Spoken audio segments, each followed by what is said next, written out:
আমি এখন দাঁড়িয়ে রয়েছি বিশ্ব ফুটবলের কিংবদন্তি, যাকে এক নামে গোটা দুনিয়ার ফুটবল প্রেমীরা চেনেন, ম্যারাডোনা।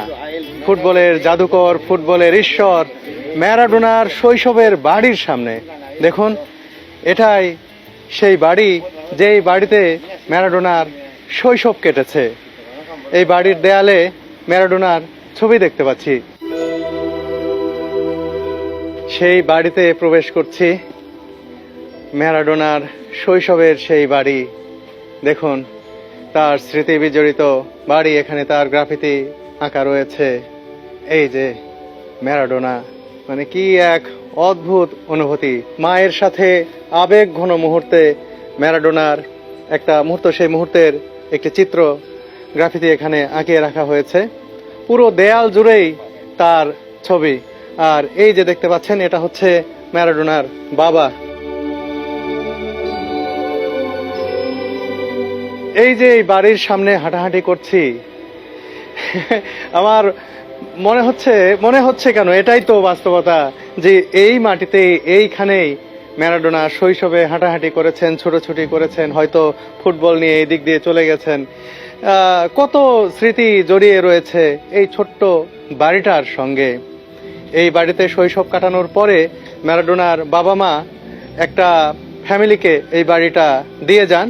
তারাই বংশ পরম্পরায় এই বাড়িটির দেখভাল করছেন। এখানে প্রবেশের সময় যে ভদ্রলোকের সঙ্গে দেখা হলো, তারাই এই বাড়িটির দেখভাল করছেন। সত্যি একটা আবেগ ঘন মুহূর্ত আমার কাছে এটি। ম্যারাডোনা যে বাসায় তার শৈশব কেটেছে, সেইখানে দাঁড়িয়ে কথা বলছি, সেই জায়গাটি নিজ চোখে দেখছি। এটা একজন ফুটবল প্রেমী হিসেবে, আর্জেন্টিনার একজন সমর্থক হিসেবে এটা আমার কাছে দারুণ একটা বিষয়।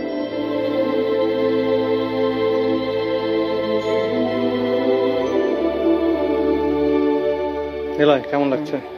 খুবই ইমোশনাল লাগছে আসলে আমার, যে ফুটবলের ইতিহাসে সব থেকে বড় তারকা বলা যায় সেই ম্যারাডোনার বেড়ে ওঠা আসলে এত ছোট্ট পরিসরে, সেখান থেকে সারা পৃথিবীব্যাপী যার ফুটবলের জাদু, যার ফুটবলের আধিপত্য পৃথিবীর প্রতিটি কর্নারে কিন্তু ছড়িয়ে পড়েছিল এবং সারা পৃথিবীকে আসলে একরকম আনন্দ দিয়েছিল তার সেই সময়কার তার ফুটবলের যে জাদু।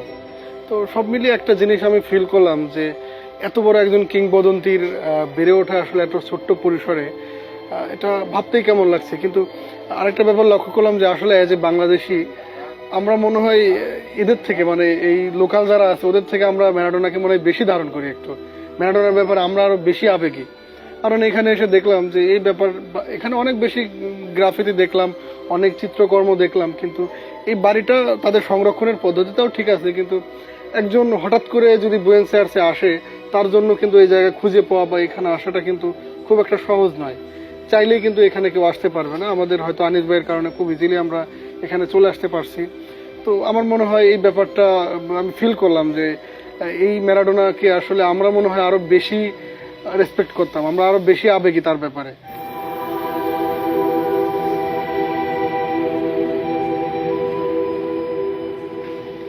এই যে সিগনেচার করা, তার যে অটোগ্রাফ, সেটা বাঁধিয়ে আর কি লেমিনেট করে এখানে ঝুলিয়ে রেখে গেছেন। অনেকে নিজের গায়ের জার্সি খুলে এই জানলায় দেখুন বেশ কিছু এরকম ঝুলিয়ে রেখে গেছেন। পাগলা ভক্ত যারা আর কি, তারা এরকম অনেক কিছু এখানে কিন্তু দেখতে পাচ্ছি। কেউ তার মুখোশ এনে এই জানালায় ঝুলিয়ে দিয়ে গেছেন। এই ম্যারাডোনার শৈশবের বাড়ির সামনে এসেছি। যদি বাড়ির ভিতরে না ঢুকতে পারি, তাহলে আমার মন শান্তি পাবে না। সাধারণত ভিতরে কাউকে যেতে দেওয়া হয় না। আমি আজ পর্যন্ত কারো ভিডিওতে বা কোথাও দেখিনি বাড়ির ভিডিওর চিত্র। কিন্তু আমার মন মানছে না যে এত দূরে এসেছি, তার বাড়ির এই উঠোনে দাঁড়িয়ে রয়েছি, কথা বলছি, কিন্তু আমি ভিতরে যেতে চাই। আমি রিকোয়েস্ট করেছি এখন যারা এটি তত্ত্বাবধান করছেন তাদেরকে, যারা এখানে বসবাস করছেন আর কি, ম্যারাডোনার বাবা যাদের কাছে এই বাড়িটি দিয়ে গিয়েছিলেন বাবা মা মিলে, বংশ পরম্পরায় যারা এখন আছেন, তাদেরকে আনিস ভাই রিকোয়েস্ট করেছেন আমার জন্য, যে দেখো বাংলাদেশ থেকে আসছেন, এরকম বাংলাদেশের মানুষজন খুব ভালোবাসে ম্যারাডোনাকে, এই কারণে যাইতে চাচ্ছে। তো তারা ভাবতেছে হয়তো ঢুকতে দেবেন। বাড়ির ভিতরের অবস্থা তো ভালো না, বুঝতেই পারছেন, একটা বস্তির ভিতরে বাড়ির ভিতরে আর কেমন অবস্থা হতে পারে। সেই জায়গা থেকেও হয়তো তারা চায় না যে বাড়ির ভিতরে কেউ ঢুকুক, কিন্তু আমি ঢুকতে চাই, যে আমি দেখাতে চাই যে কোন জায়গা থেকে একটা মানুষ কোন পর্যায়ে চলে গিয়েছিলেন দিয়েগো ম্যারাডোনা। আরেকটা বিষয় বলে রাখি, ম্যারাডোনার জন্ম হয়েছিল লানুস, এই পাশের একটা এলাকা, যেখানে একটা হসপিটালে কিন্তু তিনি জন্মগ্রহণ করেছিলেন। থাকতেন তারা এই বাসাতেই, জন্মের পরপরই আবার এই বাসায় চলে এসেছেন। এখানে বেশ কিছু বছর তিনি ছিলেন, তার শৈশবটাই কেটেছে এখানে। আমাদেরকে অনুমতি দেয়া হয়েছে ভিতরে যাওয়ার জন্য। এই যে বাড়িতে ইনিও থাকেন, তাকে দেখছেন, ইনি আর ওনার হাজবেন্ড।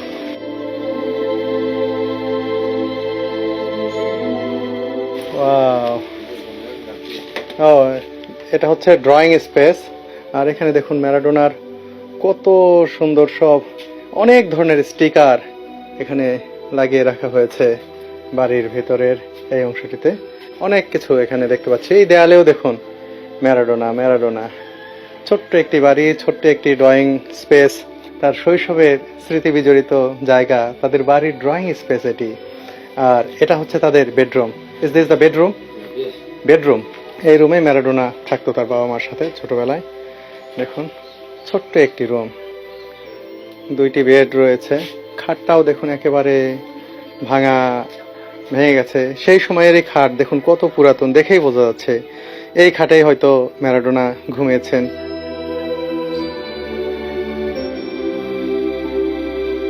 সত্যি এটা আমার কাছে একটা অদ্ভুত অনুভূতির মুহূর্ত, যে মুহূর্ত আমি আপনাদেরকে বলে বোঝাতে পারবো না।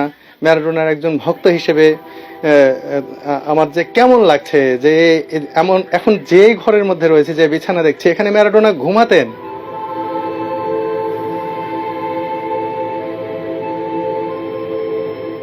এটা অকল্পনীয় আমার কাছে লাগছে যে আমি এখানে আসতে পেরেছি, এই জায়গাটি আমি দেখতে পাচ্ছি, আপনাদেরকে দেখাতে পারছি।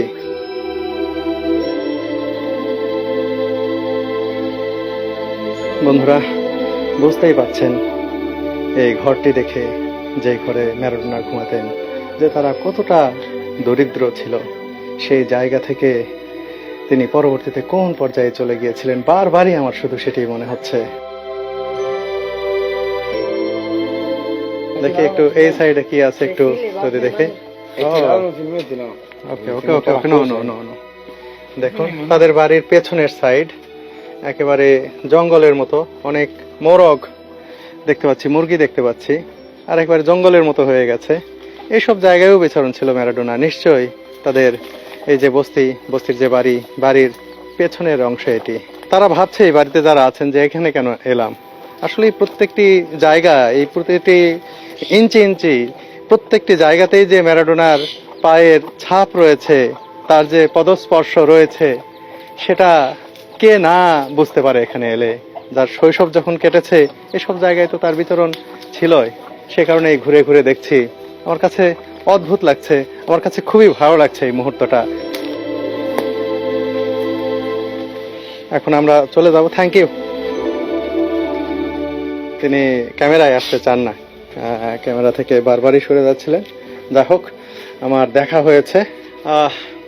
সত্যি আমি যে জায়গা থেকে, বস্তির একটি ছোট্ট ঘর থেকে বের হয়ে এলাম, এই বস্তির ঘর থেকে বের হয়ে আসার পরে আমার যে অনুভূতি হচ্ছে, আমি দুনিয়ার সবচেয়ে জাঁকজমকপূর্ণ, সবচেয়ে দামি, সবচেয়ে আকর্ষণীয় রাজপ্রাসাদের সবচেয়ে প্রভাবশালী কোনো সম্রাটের শয়নকক্ষ থেকে বের হয়ে এলেও এত আবেগতাড়িত হতাম না, এতটা খুশি হতাম না যে পরিমাণ খুশি হলাম আমি এই বস্তির একটি ছোট্ট ঘর থেকে বের হয়ে।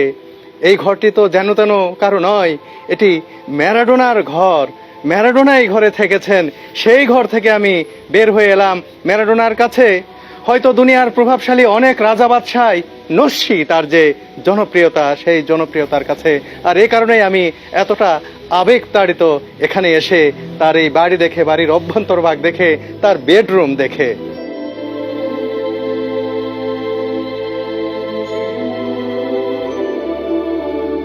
এই যে দেখুন একজন পর্যটক, উনি মনে হয় আর্জেন্টাইনই হবে, আর্জেন্টিনারই একজন ঘুরতে এসেছেন ম্যারাডোনার বাড়ি, এসে তিনি ছবি তুলছেন।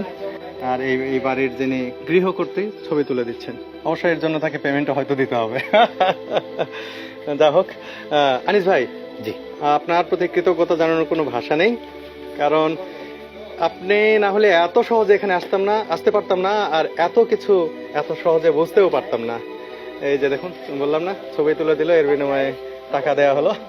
যাই হোক, আনিস ভাই, এখানে এলে আপনার কেমন লাগে? ও মাই গড, দেখুন দেখুন, একজন পাগলা ভক্ত, ম্যারাডোনার 10 নম্বর জার্সি এবং 78-86-2022 এখানে লেখা রয়েছে, তিনি দেখাচ্ছেন। ও gracias. Brother, we are fan of Argentina, fan of Dice, somos Maradona from Bangladesh, Bangladesh. somos fanáticos Yes, de yes, Maradona. ভাই, এখানে আসলে আপনার কেমন লাগে?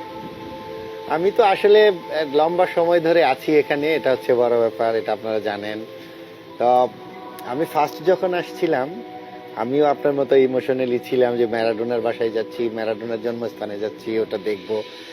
তো আমি আসলে কখনোই এই 18-20 বছরের প্রায় এখানে আমি জানতাম না যে আমার বাসা থেকে এত কাছে এটা।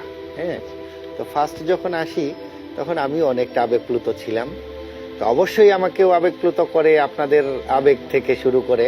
আপনাকে বিশেষভাবে ধন্যবাদ যে আপনি আমার ভিতরে যাওয়ার ব্যবস্থা করেছেন, এটা সাধারণত তারা দেয় না। না, আপনাকে অনেক ধন্যবাদ, এবং আপনি সবসময় ডিটেলস করেন, এটা হয়তো আপনার প্রফেশনের জন্য অনেক ভালো।